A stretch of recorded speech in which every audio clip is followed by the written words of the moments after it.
Hello, je vous propose aujourd'hui une interview de choc avec Amina Taboré, une jeune femme très dynamique et engagée. Alors, direction BKO, Bamako, Mali, et parlons un peu d'éducation. Go! 1, 2, 3, 4, 5, 6, 7, 8, 9. Bonjour Amina Taboré, alors est-ce que tu peux nous dire qui tu es? Ok, bonjour, je suis Amina Taboré, j'ai 25 ans, je suis écrivaine, auteure du livre intitulé Tremper la plume dans les plaies. Je suis présidente fondatrice de l'association Lire pour exister et je suis CEO fondateur du cabinet de conseil et de développement personnel. J'ai un master en communication pour le développement durable et la citoyenneté, en d'autres termes pour le changement de comportement. Et j'ai une maîtrise en être moderne. Je suis membre de plusieurs associations de jeunes. Je suis activiste pour le droit des enfants, pour le droit à l'éducation pour les enfants. Et je suis activiste pour le genre, pour l'égalité. Et je suis membre de plusieurs associations de jeunes au Mali.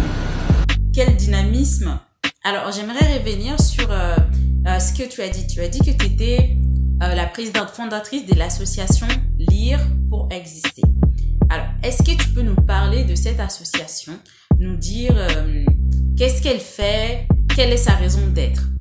Donc, parlant de l'association Lire pour exister, Lire pour exister prend sa source sur le centre de lecture à la découverte des mots que nous avons eu l'idée en 2013 d'initier dans le quartier de Bakodjikroni, un quartier assez populaire où on a pas mal d'enfants dont les parents n'ont pas forcément les moyens de leur offrir une éducation de qualité.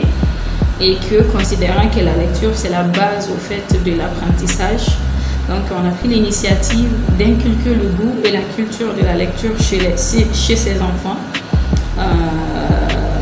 Et ensuite est venue l'idée d'étendre au fait cette initiative-là. Bon, on s'est dit, les jeunes, l'un des facteurs du fait que les jeunes ne lisent plus, c'est que c'est l'affluence au fait... l'influence plutôt, des réseaux sociaux sur la jeunesse. Donc on s'est dit, si la jeunesse ne part pas au livre, les livres viendront à la jeunesse. C'est là qu'on a créé une plateforme sur WhatsApp où chaque jour on lit des livres page par page avec des jeunes. Donc avec le temps, la chose ayant pris de l'ampleur, on s'est dit, tiens, pourquoi ne pas en faire une association avec deux sous-sections. C'est là qu'on a eu l'idée de créer l'association Lire pour exister qui englobe le centre de lecture à la découverte des mots qui est la première section attribuée aux enfants et aux adolescents âgés de 5 à 17 ans et le café des lectures qui est entièrement sur les réseaux sociaux, sur WhatsApp surtout et sur Facebook attribué aux jeunes âgés de 18 à 40 ans. Donc, les objectifs de l'association Lire pour exister, comme je l'ai cité au tout début, le premier objectif, c'est d'inculquer le goût et la culture de la lecture chez les élèves et étudiants maliens. Et on s'est rendu compte au fait que on dit que les niveaux ont baissé. Les niveaux ont baissé parce que pratiquement les élèves ne lisent plus. Et ils ne lisent plus. Pourquoi? Ça c'est dû à beaucoup de facteurs, du fait qu'il y a les effectifs pléthoriques dans les classes, du fait qu'il y a beaucoup trop d'écoles et avec... En fait, c'est l'une des conséquences de l'éducation pour tous. Parce que quand on a des écoles partout et qu'il faut amener... c'est une bonne chose, au fait, l'éducation pour tous, mais on considère que les moyens techniques et les ressources humaines nécessaires n'ont pas été mises en place, surtout avec les pays d'Afrique, surtout en tout cas avec le Mali. Et du fait surtout que l'élève malien a presque été comme une sorte de cobaye, au fait, ayant expérimenté beaucoup de systèmes scolaires. Donc ça a contribué à baisser le niveau des élèves. Et le seul moyen de relever ce niveau-là, c'est la lecture. Donc notre objectif principal, c'est d'inculquer le goût et la culture de la lecture chez les élèves et étudiants maliens. Et comment fait l'association pour gérer et fédérer les gens à sa cause? Comme je l'ai mentionné tout à l'heure, c'est de mettre en œuvre au fait des actions qui sont susceptibles d'inculquer le goût et la culture de la lecture chez les élèves et étudiants maliens. Donc pour y arriver, chaque samedi, ça, bon, avec le coronavirus, on a dû arrêter, mais chaque samedi, on a des séances de lecture de 15h à 17h avec les élèves. C'est des élèves âgés de 5 à 17 ans en fait.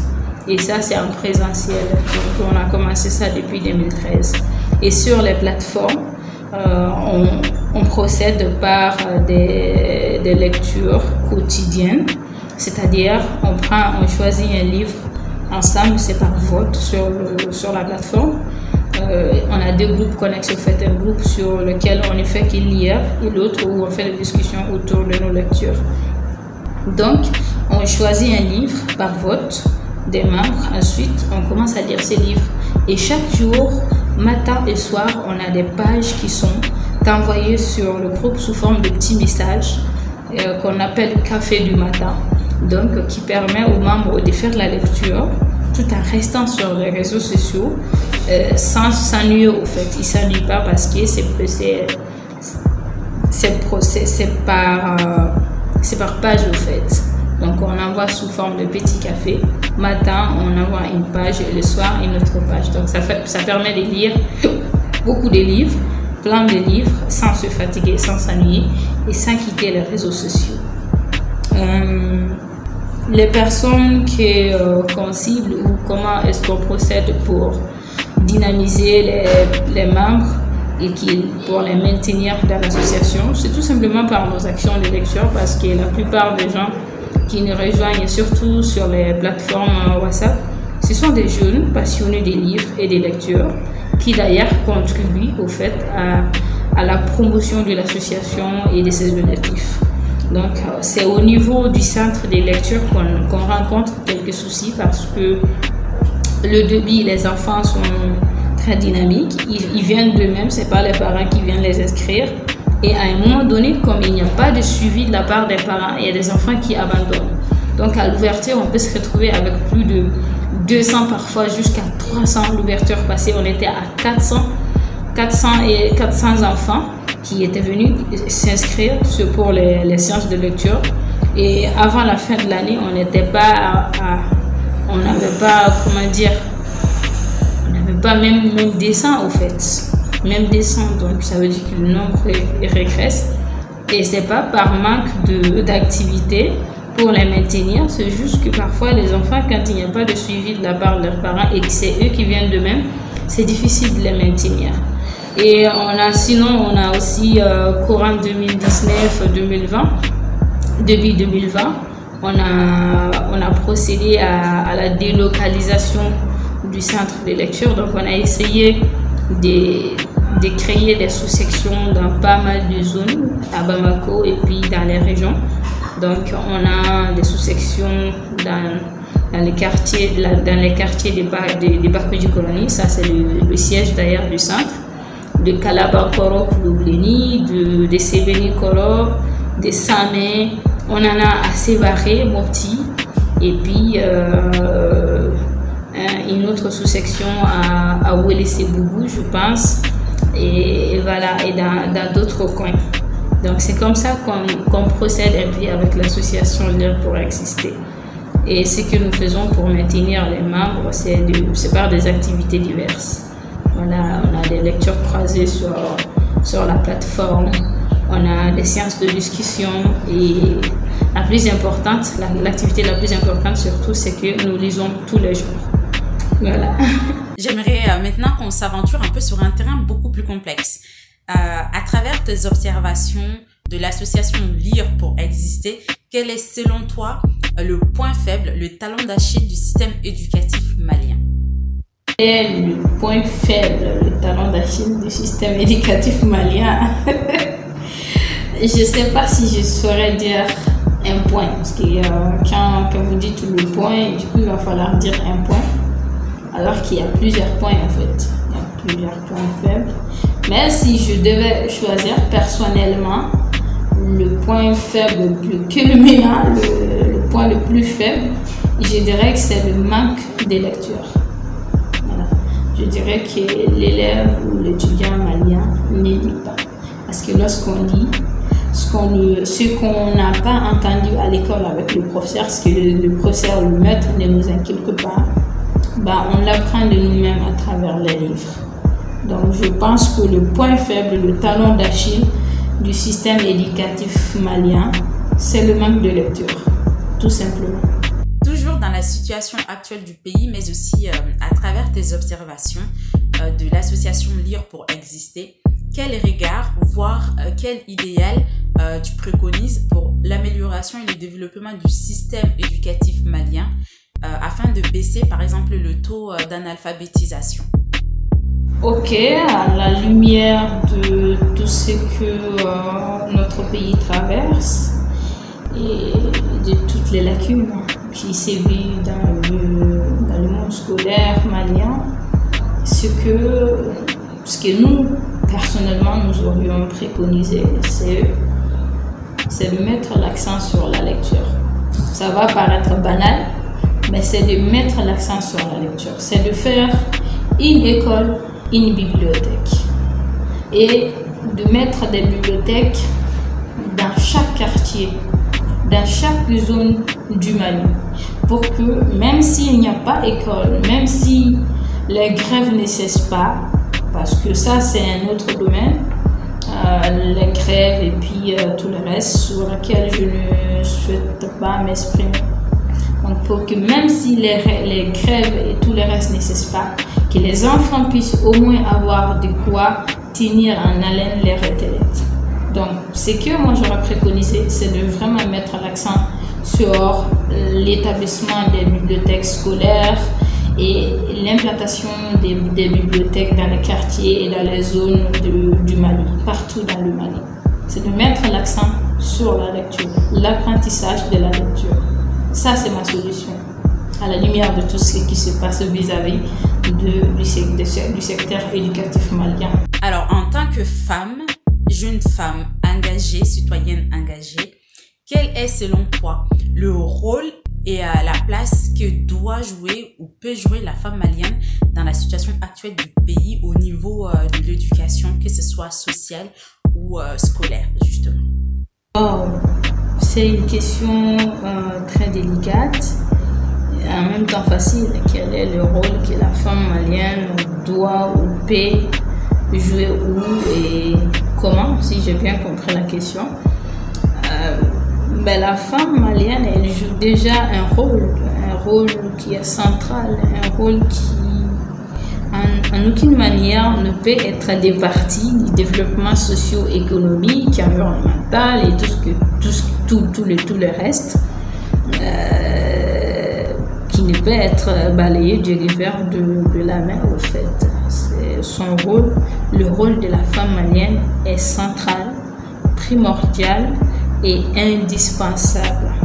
Elle est mère, elle est active et elle est dans tous les domaines. C'est vrai qu'il y a sur le taux de participation sur le plan politique de la femme, le taux est très faible, mais la femme malienne, je vous rassure, est dans tous les domaines. Donc maintenant, qu'est-ce qui peut être son rôle ou surtout, je pense que la femme malienne peut jouer un rôle à tous les domaines, c'est-à-dire du secteur le plus bas de la société malienne au secteur le plus élevé, du poste le moins significatif au poste le plus élevé, c'est-à-dire le poste de présidence. Oui, une femme malienne peut être présidente de la République du Mali. Nous en avons les capacités, nous en avons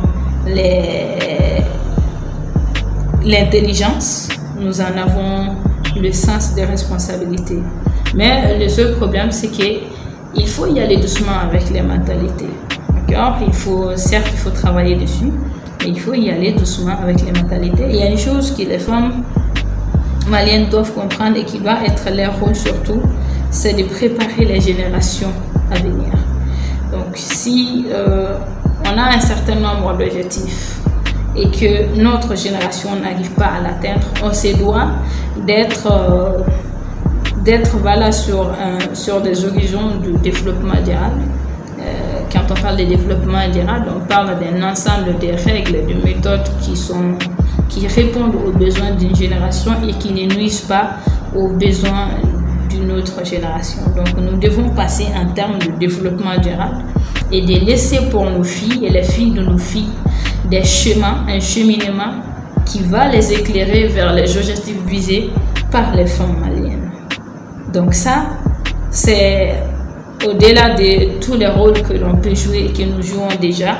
Ça, on doit vraiment l'incruster dans nos rôles en tant que femme malienne, en tant que femme féministe.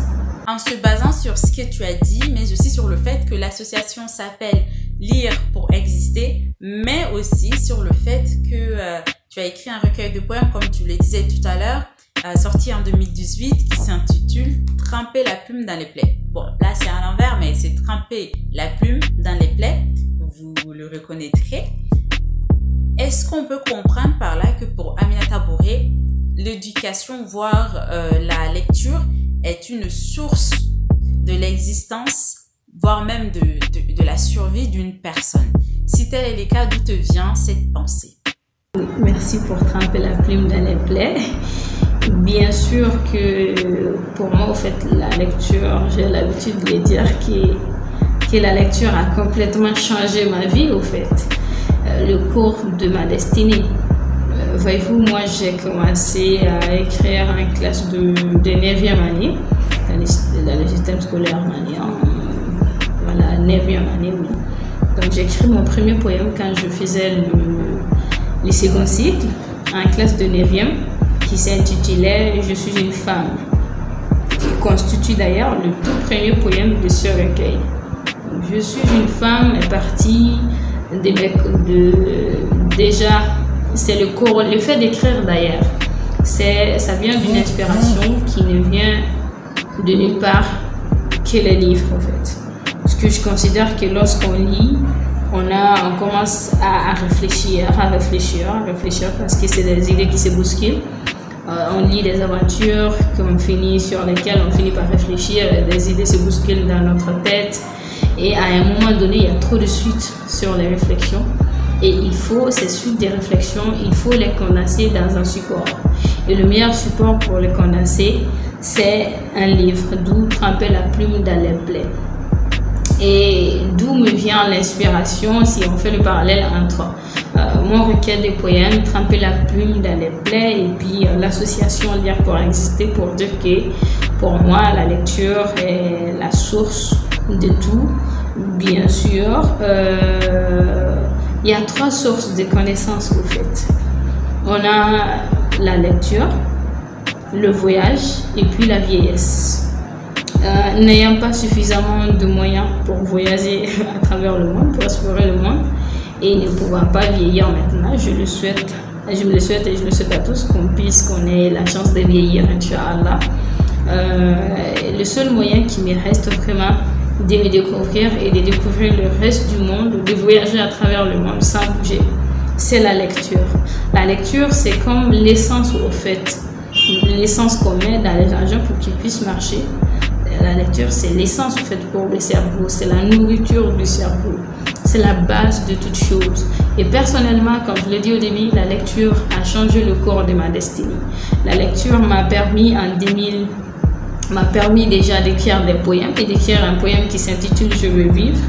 Et ce poème m'a permis de rencontrer une personne extraordinaire qui est l'ex-première dame du Mali, qui est Aminata Maïga, qui m'a soutenue, qui m'a en quelque sorte adopté, pris sur ses ailes. Et son soutien a carrément changé le cours de ma destinée. Donc la lecture, personnellement, a changé le cours de ma destinée. Si on revient sur l'association Lire pour exister, quelles sont ses actions à venir ou quelles sont les actions à venir d'Aminata Bouré? Alors les perspectives pour l'association Lire pour exister, elles sont nombreuses. L'association manque de fonds, de moyens, sinon on a pas mal d'idées. Donc les perspectives déjà, c'est c'est d'œuvrer à l'implantation des bibliothèques ou à la restauration peut-être des bibliothèques scolaires dans chaque école publique malienne déjà et dans chaque école malienne, qu'elle soit publique ou privée. Ça, ce sont les perspectives. Et on a des projets d'activité pour inculquer la culture au fait des livres, du livre chez les élèves et étudiants maliens. Donc on a des projets comme le Festival des enfants du livre de Bamako qui stagne depuis 2018. On a cherché des partenariats, mais à chaque fois il y a une crise. Et avec les crises récentes, ça devient encore plus compliqué. Et les perspectives, c'est aussi d'avoir un siège pour l'association où on fera une grande bibliothèque pour les enfants du Mali, c'est-à-dire qui sera comme une sorte de musée pour les enfants du Mali. On aura des livres en fait. Des livres du Mali, des écrivains du Mali, d'Afrique et de partout du monde, et la documentation de la formation des sciences de lecture. On a une certaine idée au fait de la chose qu'on souhaiterait tenir secrète pour le moment, mais nous avons pour perspective surtout l'implantation des bibliothèques à travers le projet Une école, une couleur qui également stagne depuis 2018 pour l'implantation des bibliothèques dans les écoles publiques et aussi donc le Festival des enfants du livre de Bamako. Et on a l'activité Réveillon littéraire dont on a tenu la première édition en l'année 2019 et qui a été une grande réussite. La jeunesse l'a bien accueilli. On a fait un réveillon littéraire le 25, je pense, ou le 27 décembre 2019. Et c'était la nuit, c'était une activité à la fois littéraire et artistique. C'était une première au fait et c'était une vraie réussite. Donc, si tout va bien, nous comptons remettre la chose cette année encore, Inch'Allah. Et les perspectives pour Aminata, c'est bien évidemment la sortie d'autres livres, on y travaille. Et un autre recueil de poèmes et une nouvelle qui va parler de la femme justement, des réalités sociales du Mali, qui va s'intituler, Inch'Allah, un si long email. Voilà, je l'ai longtemps annoncé. Ça vient pas, mais ça arrive, Inch'Allah, ça arrive. Donc, un si long email, une sorte de continuité, une si longue lettre de Mariam Abba. À son époque, c'était les lettres, mais à notre époque, c'est les emails et puis les SMS. Donc, ce livre-là, Inch'Allah, va s'intituler Un si long email. Ça, c'est les perspectives pour Aminata Boré. Scoop! Donc, un si long mail d'Aminata Boré sera très bientôt disponible. Et comme toutes les bonnes choses ont une fin, alors, nous arrivons à la fin. Aminata Boré, est-ce que tu as un dernier mot à adresser à nos auditeurs? Merci infiniment pour cette interview. Je suis flattée, je suis honorée par le choix. Comme dernier mot, je m'adresserai à l'ensemble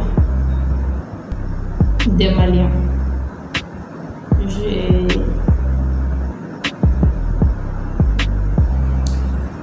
Je dirais tout simplement aux Maliens, mettons le Mali au-dessus de tout. Et mettre le Mali au-dessus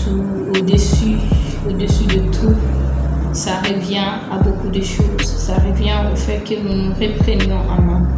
Ça revient à une prise de conscience non manipulée, une prise de conscience positive, au fait, une prise de conscience active. Ça revient à une rééducation. Le terme peut être choquant, si ça l'est, je m'excuse auprès de tout un chacun, mais à une rééducation au fait de la société malienne, les habitudes, les mentalités, les façons de faire, Parce que si on veut le développement, il faut que nous comprenions et que nous sachions que le développement a un prix. Et malheureusement, le Malien veut le développement, mais le Malien, quelque part, n'est pas prêt à payer le prix du développement.